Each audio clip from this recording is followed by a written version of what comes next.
আরে ঘুরে পাক পাক সাত পাক না পাক হইতো ঘড়ো ঘোড়া না নরিস আরে হ্যাঁ হ্যাঁ হ্যাঁ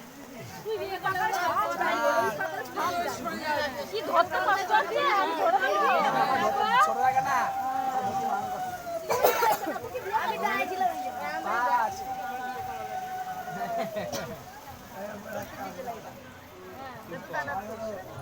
সবার বিয়ে হবে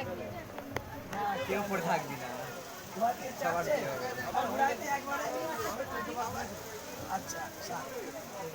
কটা সাতটা বাজে ওই এবার ওই গলার উন্নারটা খোলে গলার উন্নার খোল উন্নার ও মামা পিছনে ধরো আরে ভিতর